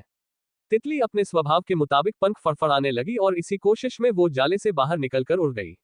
उसे भागते देख सिम्मी के चेहरे पर राहत के भाव आ गए। वो मुस्कुराकर वीर की ओर देखने लगी तो वीर ने उसे आगे देखने का इशारा किया। सिम्मी ने आगे देखा तो वही तितली सिम्मी के हाथ पर आकर बैठ गई। सिम्मी बड़े प्यार से उसे निहारे जा रही थी तो वीर बोला, जानती हो ये तितली तुमसे क्या कह रही है? ये कह रही है कि तुम भी अपने सदमे की कैद से बाहर निकलो। देखो ये दुनिया कितनी खूबसूरत है, बिल्कुल इस तितली के पंखों की तरह। सिम्मी एकटक मुस्कुराकर तितली को देख रही थी। तितली को खुली हवा में घूमते देखकर उसके मन में हल्की सी खुशी थी, जो कि उसके चेहरे पर भी नजर आ रही थी। उसे खुश देखकर वीर समझ गया कि सिम्मी को प्रकृति के करीब रखकर ही उसके अंदर से दर्द को कम किया जा सकता है। फिर वो दोनों सुबह के उगते सूरज जो देखने लगे। तभी सुवर्णा जी वहां आई और बोली, तुम दोनों यहाँ हो, मैं तुम्हें पूरे घर में ढूंढ आई। वीर बोला, सुबह की हवा ताजी होती है तो सिम्मी को बाहर ले आया। सुवर्णा जी बोली, अच्छा किया, अब जो जाकर नहा लो, थोड़ी देर में नस भी आती होगी। वीर ने हाँ कहा और नहाने चला गया। उसके जाने के बाद सिम्मी पलटकर उसे ही देखे जा रही थी तो सुवर्णा जी बोली, अंदर चले अब। सिम्मी ने हाँ में सिर हिलाया तो सुवर्णा जी उसे लेकर अंदर आ गई। आज सिम्मी का प्लास्टर चेंज होना था तो नजाकर उसे हॉस्पिटल के लिए तैयार करने लगी। सुवर्णा जी ने अधिराज जी से कह दिया था कि वीर के साथ आप भी हॉस्पिटल जाओगे, इसलिए अधिराज जी भी हॉस्पिटल जाने के लिए रेडी हो गए। फिर नाश्ते के बाद वो तीनों हॉस्पिटल के लिए निकल गए। वहां जाकर उन्होंने सिम्मी को डॉक्टर को दिखाया। डॉक्टर उसका पैर चेक करके बोला, अब पहले से बेहतर है, अभी भी कुछ दिन सपोर्ट की जरूरत है, इसलिए पैर को आराम देना। जब डॉक्टर सिम्मी को चेक कर रहा था, उस दौरान वीर मानसिक डॉक्टर के पास गया और उससे बात करने लगा। वो बोला, डॉक्टर हमें सिम्मी का बिहेवियर कुछ समझ नहीं आ रहा। वो कभी बोलती है तो कभी बिल्कुल चुप हो जाती है, कभी कभी तो उसे दौरे जैसे पड़ते हैं, एकदम हाइपर हो जाती है। तब डॉक्टर पूछने लगा, जब हाइपर होती है उस टाइम कुछ बोलती है? वीर सोचते हुए बोला, हाँ उस टाइम तो गुस्से में बहुत कुछ बोलती है, जैसे मुझे जाना है, घर में नहीं रहना, किसी के साथ नहीं रहना, इसी टाइप की बातें। लेकिन जब शांत होती है तो ऐसा लगता है जैसे वो बोलना ही ना जानती हो, गूंगे लोगों की तरह देखती है, इशारे में बात करती है लेकिन बोलती कुछ नहीं। डॉक्टर हम करते हुए बोला, जिस हिसाब से तुम बता रहे हो, मुझे लगता है कि उसके अंदर आत्मविश्वास खत्म हो चुका है। इंसान जब भी कुछ बोलता है तो एक विश्वास के साथ बोलता है। नॉर्मली जिन लोगों में आत्मविश्वास की कमी होती है वो या तो कम बोलते हैं या हकला कर बोलते हैं। सिम्मी के अंदर आत्मविश्वास नहीं है, इसलिए वो अपने वोकल कॉर्ड पर जोर नहीं दे रही और इसी वजह से उसके गले से आवाज नहीं आ रही। वहीं जब वो गुस्से में होती है तो उसका गुस्सा उसे अंदरूनी मजबूती देता है, जिस वजह से जो मन में आए बोल देती है। वीर बोला, तो हमें क्या करना चाहिए डॉक्टर? डॉक्टर बोला, उसका आत्मविश्वास वापस लाने की कोशिश करो, उसे कुछ काम खुद करने दो। डेली लाइफ में उसे छोटे छोटे टास्क दो, जैसे कभी ड्रॉ करने के लिए ही कुछ दे दो। कोशिश करो कि उसका दिमाग व्यस्त रहे ताकि नेगेटिव ख्याल ना आए। उससे उसकी पुरानी उपलब्धियों के बारे में बात करो, उन्हें देखकर उसका आत्मविश्वास लौटेगा। डॉक्टर से बात करके वीर सिम्मी और अधिराज जी के पास गया। अधिराज जी पूछने लगे, कहाँ चले गए थे? वीर बोला, सिम्मी के डॉक्टर से बात करने, सिम्मी का चेकअप हो गया। अधिराज जी बोले, चल रहा है। तभी डॉक्टर सिम्मी को व्हीलचेयर में बैठाए बाहर ले आया तो अधिराज जी पूछने लगे, सब ठीक है ना डॉक्टर? डॉक्टर बोला, हाँ पहले से बेहतर है, घाव भी अब रिकवर कर रहे हैं, बस ये दवाइयां चालू रखना। सिम्मी को दिखाने के बाद अधिराज जी और वीर लौटने लगे तो अधिराज जी बोले, तुम पुलिस स्टेशन जाओ, मैं सिम्मी को घर ड्रॉप कर दूंगा। वीर बोला, कोई बात नहीं सर, मैं कर लूंगा, आप जाइए। फिर वो सिम्मी को गाड़ी में बैठाकर घर ले गया। रास्ते में सिम्मी बाहर की ओर देखे जा रही थी तो वीर पूछने लगा, कैसा लग रहा है बाहर आकर? सिम्मी ने जवाब में हल्के से मुस्कुरा दिया तो वीर बोला, रोज घूमोगी मेरे साथ? सिम्मी ने चमकती आंखों से वीर की ओर देखा तो वीर बोला, ठीक है, रोज चलेंगे। लेकिन उसके लिए तुम्हें मेरे दिए हुए कुछ टास्क पूरे करने पड़ेंगे। मैं रोज तुम्हें एक काम देकर जाऊंगा। तुम वो काम पूरा करके रखना, फिर शाम को हम घूमने चलेंगे, ओके? सिम्मी ने सहमति में सिर हिलाया तो वीर धीमी रफ्तार में गाड़ी चलाते हुए उसे घुमाकर घर ले गया। वहां जाकर सुवर्णा जी पूछने लगी कि डॉक्टर ने क्या कहा। वीर ने बताया कि अब पहले से ठीक है। फिर वो सिम्मी को एक पेज देते हुए बोला, इस पेज पर तुम्हें एक फूल ड्रॉ करना है। मैं शाम को आऊंगा तो चेक करूंगा। उसके बाद घूमने चलेंगे, ओके? सुवर्णा जी मुस्कुराते हुए बोली, अब ये क्या है? वीर बोला, सिम्मी के लिए काम। खाली बैठे बोर होने से अच्छा है कि कुछ काम करे। क्यों सिम्मी, करोगी ना? सिम्मी ने हाँ में सिर हिलाया तो वीर बोला, गुड गर्ल। चलो अब मैं चलता हूँ, शाम को मिलूंगा। ये कहकर वो ड्यूटी के लिए निकल गया। वो जा रहा था तो सुवर्णा जी उसे आवाज देते हुए बोली, वीर, डॉक्टर ने कुछ कहा क्या? तुम उससे ये बच्चों वाले काम करने के लिए क्यों कह रहे हो? वीर ने सुवर्णा जी को बताया कि डॉक्टर ने सिम्मी के बारे में क्या कहा था, साथ ही उसके आत्मविश्वास को वापस लौटाने के जो तरीके बताए थे उनके बारे में भी बताने लगा। सुवर्णा जी बोली, अगर इससे मेरी सिम्मी ठीक होती है तो ऐसे ही सही, बस मेरी बच्ची ठीक हो जाए। सुवर्णा जी से बात करने के बाद वीर पुलिस स्टेशन के लिए निकल गया। वहां जाकर उसने देखा कि उसकी डेस्क पर एक फाइल रखी थी। वीर ने वो फाइल खोली तो उसमें एक पेपर था जिसमें जमाल की कॉल डिटेल्स में मौजूद नंबरों की लोकेशन लिखी हुई थी। उसने देखा कि जमाल ने असली राहुल की मां को जिस जगह से फोन किया था वो जगह उसी जगह के आसपास थी जहां सिम्मी को किडनैप करके रखा गया था। वीर तुरंत अपने साथ 3 पुलिस वालों को लेकर उस एरिया के लिए निकल गया। साथ ही उसने अधिराज जी को भी इस बारे में खबर दी। अधिराज जी बोले, तुम्हें इस तरह एकदम नहीं जाना चाहिए वीर, क्या पता वहां क्या हो। वीर बोला, सर जो भी हो, मैं वहां के लिए निकल चुका हूं और अब असली राहुल को लेकर ही लौटूंगा। अधिराज जी बोले, ठीक है, तुम वहां पहुंचकर मुझे रिपोर्ट करो। तब तक मैं एक टीम रेडी करवाता हूं, जरूरत पड़ी तो भेज दूंगा। वीर ने ओके सर कहा और उस इंडस्ट्रियल एरिया की तरफ निकल गया। कुछ देर बाद वो उसी जगह पहुंच गया तो उसने अपने साथी पुलिस वालों से अलर्ट रहने के लिए कहा। वहां एक साथ कई फैक्ट्री थी तो कहीं भी अपराधी छुपे हो सकते थे। वीर और उसके साथी अलग अलग फैक्ट्री में जाकर तलाश करने लगे।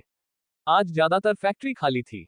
सिम्मी की किडनैपिंग के दौरान यहाँ पुलिस का छापा पड़ा था, इसलिए ज्यादातर अपराधी इस जगह को छोड़कर भाग गए थे।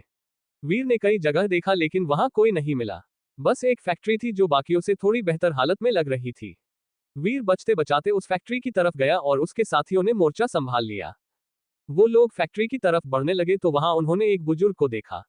वो बुजुर्ग फैक्ट्री के गेट पर एक हाथ डाले बैठा था। वीर ने उसे देखकर बंदूक अंदर रख ली और बोला, बाबा आप यहाँ इस वीरान जगह पर क्या कर रहे हैं? वो बुजुर्ग बोला, चौकीदार हूँ बेटा, चौकीदारी कर रहा हूँ। वीर फैक्ट्री पर नजर मारते हुए बोला, आपकी फैक्ट्री चालू है? बुजुर्ग बोला, नहीं ये तो कब की बंद पड़ी है, अंदर कुछ मशीनें हैं, कोई चोरी ना कर ले इसलिए मुझे चौकीदारी पर रखा है। वीर फिर अपनी जेब से राहुल की तस्वीर निकालकर बुजुर्ग को दिखाते हुए बोला, इस लड़के को कभी देखा है? बुजुर्ग बोला, हाँ देखा तो है, लेकिन तुम इसके बारे में क्यों पूछ रहे हो? वीर बोला, इस लड़के का 3 साल पहले किडनैप हुआ था। आखिरी बार इसकी लोकेशन इसी जगह की थी। आपने इसे कब देखा? बुजुर्ग बोला, आज ही। वीर चौंक कर अपने साथियों का मुंह देखने लगा और बोला, आज देखा? लेकिन कहाँ? यहाँ तो सारी फैक्ट्री खाली है। बुजुर्ग बोला, आओ तुम्हें कुछ दिखाता हूँ। ये कहकर बुजुर्ग उठकर अंदर चला गया। वीर के साथियों को उस पर शक होने लगा तो वो बंदूक थामे वीर के पीछे पीछे उस बुजुर्ग के साथ फैक्ट्री के अंदर चले गए। वीर सिम्मी को काम देकर गया तो सुवर्णा जी उसकी मदद के लिए पेंसिल इत्यादि लेकर आए और एक टेबल पर रखते हुए बोली, अच्छे से बनाना हाँ। फिर वो सिम्मी की व्हील चेयर को टेबल के पास ले गई और उसके सिर पर हाथ फेरते हुए बोली, तुम काम करो, मैं आती हूँ। ये कहकर सुवर्णा जी अपने कामों में व्यस्त हो गई। उसी वक्त आशा जी ने सिम्मी को पेंसिल पकड़ने की कोशिश करते हुए देखा तो वो बोली, सिम्मी बेटा, ये क्या कर रही हो, पेंसिल चाहिए? सिम्मी ने हाँ में इशारा किया तो आशा जी ने उसके हाथ में पेंसिल पकड़ा दी। वो बोली, तो आज तुम कुछ काम करने वाली हो? सिम्मी ने कोई जवाब नहीं दिया और चुपचाप पेपर पर फूल ड्रॉ करने की कोशिश करने लगी। उसे फूल बनाने में दिक्कत हो रही थी, ऐसा लग रहा था जैसे बदन जकड़ा हुआ है। तभी राधा वहां आई और सिम्मी से बोली, अरे भाभी ये आप क्या बना रही हो? उसने कागज पर फूल की सी आकृति देखी तो वो बोली, फूल बनाना है, लाओ मैं बना देती हूँ। वो सिम्मी से पेंसिल लेने लगी तो सिम्मी ने अपना हाथ खींच लिया। उसी वक्त सुवर्णा जी सिम्मी के लिए सूप लेकर आ गई और राधा से बोली, राधा बेटा रहने दो, ये काम वीर ने उसे दिया है, उसको ही पूरा करना है। राधा बोली, अच्छा अच्छा ठीक है, आप ही बना लो, मैं बता देती हूँ कि कैसे बनाना है। ये कहकर वो सिम्मी का हाथ पकड़कर उसे फूल बनाना सिखाने लगी। राधा के सिखाने के बाद सिम्मी खुद से बनाने की कोशिश करने लगी। दूसरी ओर वीर और उसके साथी बुजुर्ग के पीछे पीछे फैक्ट्री के अंदर चले गए। वहां जाकर बुजुर्ग ने एक खाट पर पड़े शख्स को दिखाया जो कि बुरी हालत में था। वीर ने राहुल की तस्वीर निकालकर उसे उस शख्स से मिलाने की कोशिश की। चेहरा मिलते ही वो चौंक कर बोला, राहुल, ये यहाँ इस हालत में कैसे? बुजुर्ग बोला, अब क्या बताऊं बेटा, कुछ दिन पहले यहाँ एक केस हुआ था, उस केस के बाद यहाँ से सारे चोर उचक के भाग गए। एक शाम मैं इस एरिया में घूम रहा था तो इस लड़के के कराहने की आवाज आ रही थी। मैंने देखा कि ये लड़का एक फैक्ट्री में अकेला पड़ा था। इसकी हालत ऐसी भी नहीं थी कि अपने बारे में कुछ बता सके। मैंने सोचा कि इसे अपने साथ ले चलता हूं, तो यहाँ ले आया। तभी वीर का साथी पुलिस वाला बोला, यहाँ लाने से अच्छा पुलिस को इन्फॉर्म कर देते, इसका इलाज तो हो जाता। बुजुर्ग चौकीदार बोला, पुलिस के लफड़े में पड़ता तो मेरी रोजी रोटी और छीन जाती। फिर मैं क्या जानूं कि ये कोई मासूम लड़का है या चोर उचक्का का। इसकी हालत ठीक नहीं थी तो मैं अपने साथ ले आया। सोचा कि कोई ना कोई तो इसे ढूंढते हुए आ ही जाएगा। वीर अपने साथी से बोला, एम्बुलेंस बुलाओ तुरंत। उसके साथी ने जी सर कहा और एम्बुलेंस बुलाने लगा। तब तक वीर राहुल को होश में लाने के लिए उसके मुंह पर पानी छिड़कने लगा। राहुल ने हल्की से आंखें खोली तो वीर बोला, राहुल, मैं वीर तुम्हें यहां से लेने आया हूं। राहुल ने मदहोशी की सी हालत में वीर की ओर देखा और आंखें बंद कर ली। वीर को उसकी चिंता होने लगी तो उसने बुजुर्ग से पूछा, इसकी हालत पहले से ऐसी है? बुजुर्ग बोला, नहीं बेटा, पहले तो ये थोड़ा ठीक लग रहा था, आज सुबह से ज्यादा बीमार लग रहा है। मैं अकेला इसे कहां लेकर जाता? एक पुलिस वाला बोला, और अगर ये मर जाता तो? तब नहीं होती तुम्हें जेल। बुजुर्ग माफी मांगते हुए बोला, गलती हो गई साहब, माफ कर दो। वीर बोला, तुमने पुलिस को इन्फॉर्म ना करके गलती की है, लेकिन इसकी जान बचाई, ये अच्छा काम किया है। ये लो तुम्हारा इनाम। आगे से ऐसा कुछ भी हो तो पहले पुलिस को खबर करना, समझे? वो बुजुर्ग के हाथ में कुछ पैसे रखते हुए बोला। बुजुर्ग गरीब था तो उसने तुरंत वो पैसे रख लिए और वीर को धन्यवाद देने लगा। थोड़ी देर में एम्बुलेंस भी आ गई। एम्बुलेंस आने के बाद 2 वार्ड बॉय राहुल को स्ट्रेचर पर लिटाकर एम्बुलेंस में ले गए। फिर एम्बुलेंस हॉस्पिटल की ओर चली गई। उनके जाने के बाद वीर ने अधिराज जी को फोन किया और राहुल के मिलने की खबर सुनाई। अधिराज जी बोले, तुम भी हॉस्पिटल पहुंचो, तब तक मैं राहुल की सेफ्टी के लिए 2 पुलिस वाले हॉस्पिटल भेजता हूं। वीर ने ओके सर कहा और हॉस्पिटल के लिए निकल गया। वहां जाकर उसने डॉक्टर से बात की और बोला, ये लड़का 2 साल पहले किडनैप हुआ था, इसे हर हाल में बचाना है। ये एक केस में अहम सबूत है, इसकी सेफ्टी भी बहुत जरूरी है। डॉक्टर बोला, डोंट वरी इंस्पेक्टर, हम इसका पूरा ध्यान रखेंगे। ये कहकर डॉक्टर राहुल को चेक करने चला गया। इस दौरान वीर ने राहुल की मां को फोन करके उसके मिलने की खबर सुनाई। राहुल की मां ये सुनकर दौड़ी दौड़ी हॉस्पिटल चली आई। वहां आकर वो वीर को पकड़ती हुई बोली, कहाँ है मेरा बेटा, कहाँ है मेरा राहुल? वीर उन्हें समझाते हुए बोला, उसका अदन चेकअप चल रहा है, आप बैठिए, कुछ देर में डॉक्टर आकर अपडेट देगा। राहुल के मिलने की खबर सुनकर उसकी मां रो पड़ी, लेकिन ये उनकी खुशी के आंसू थे। वो बेसब्री से इंतजार कर रही थी कि कब डॉक्टर बाहर आए और उसे राहुल से मिलने की इजाजत दे। कुछ देर में डॉक्टर आया तो राहुल की मां उतावली होकर बोली, डॉक्टर मेरा बेटा कैसा है? डॉक्टर वीर की तरफ देखने लगा तो वीर बोला, ये उसकी मां है। राहुल कैसा है अब? डॉक्टर बोला, उसकी बॉडी में इन्फेक्शन फैल गया है, बहुत समय से उसे ठीक से खाना नहीं दिया है, इस वजह से वो बहुत कमजोर हो गया है। हमने उसे एडमिट कर लिया है, देखो क्या होता है। उसकी मां रुंधे गले से बोली, मेरा बेटा ठीक तो हो जाएगा ना डॉक्टर? डॉक्टर बोला, फिक्र मत करो, वो ठीक हो जाएगा। ये कहकर डॉक्टर चला गया।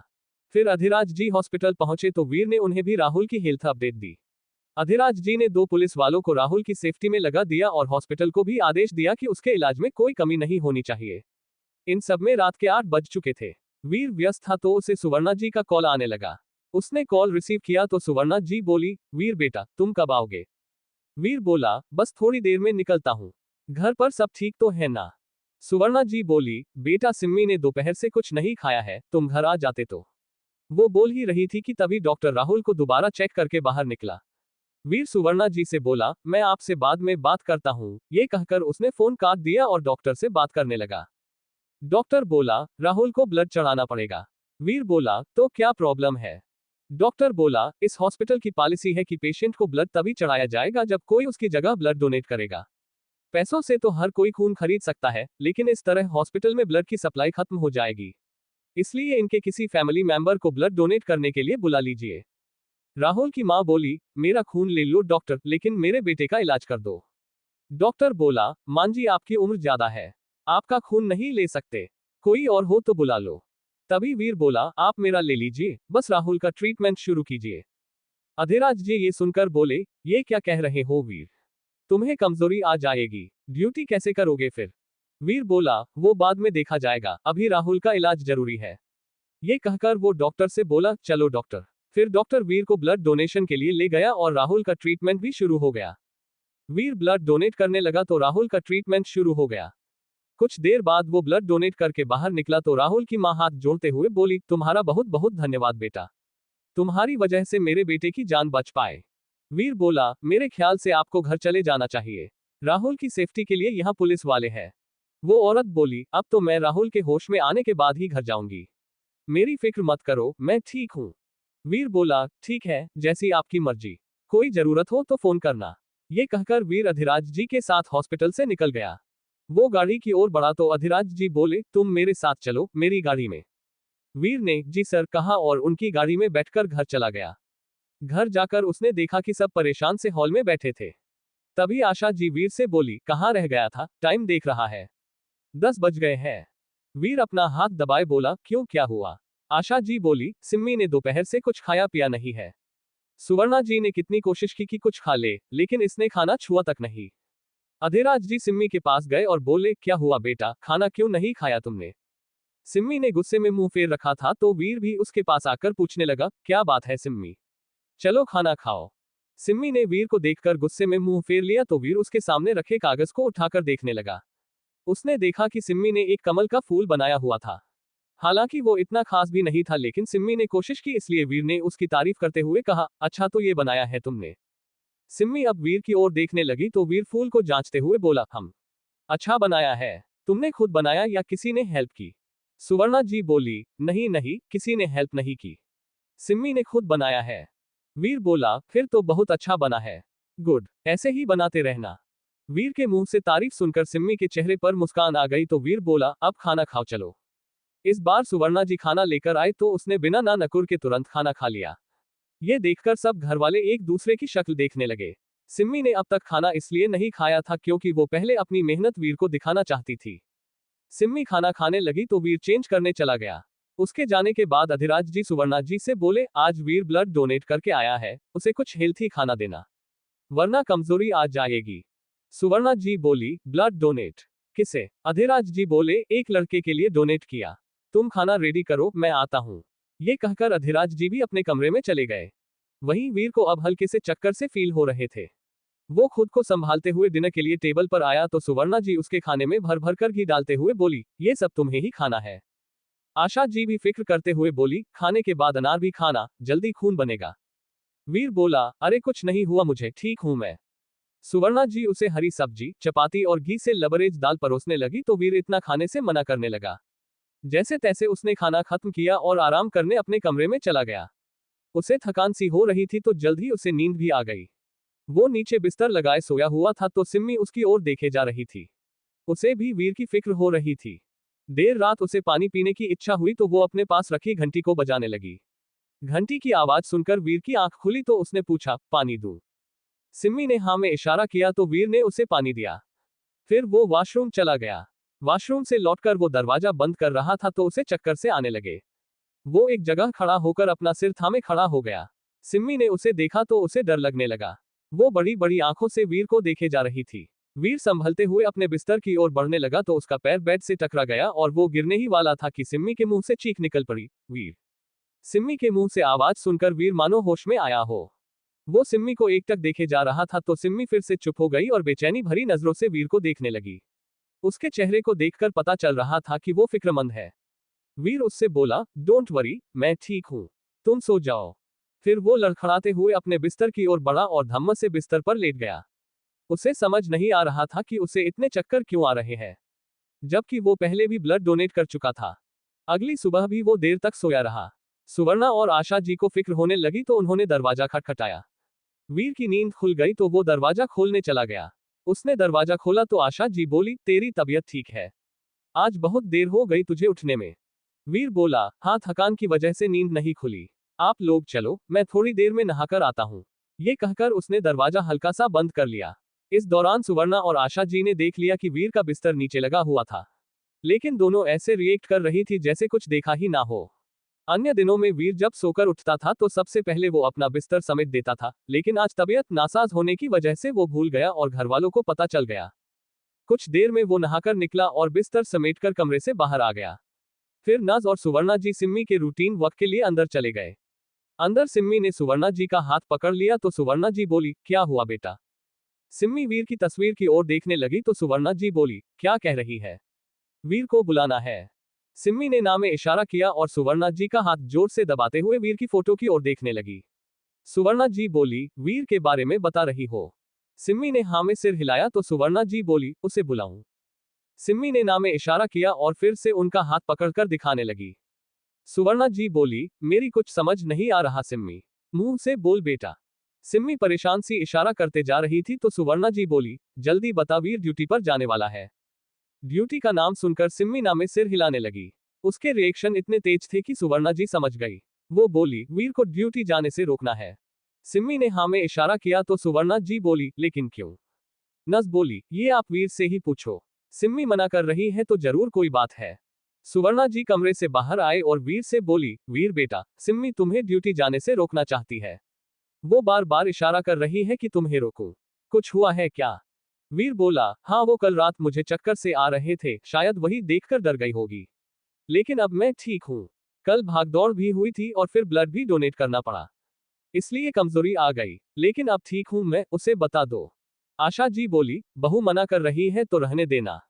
एक दिन नहीं जाएगा तो कौन सा पहाड़ टूट जाएगा। आज घर पर आराम कर। अधिराज जी भी उससे घर पर रुकने के लिए कहने लगे तो वीर रेस्ट करने के लिए मान गया। कुछ देर बाद सबने साथ में नाश्ता किया और अधिराज जी अपने काम पर निकल गए। उनके जाने के बाद वीर घर पर ही केस स्टडी करने लगा। वो कमरे में था जबकि सिम्मी हॉल में।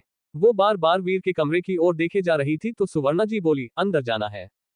सिम्मी ने हाँ में इशारा किया तो सुवर्णा जी उसे कमरे में ले गई। वहां वीर ने सिम्मी से कहा, तुम यहाँ? सुवर्णा जी बोली, अपने टास्क का वेट कर रही है शायद, कब से तुम्हारी राह देख रही है।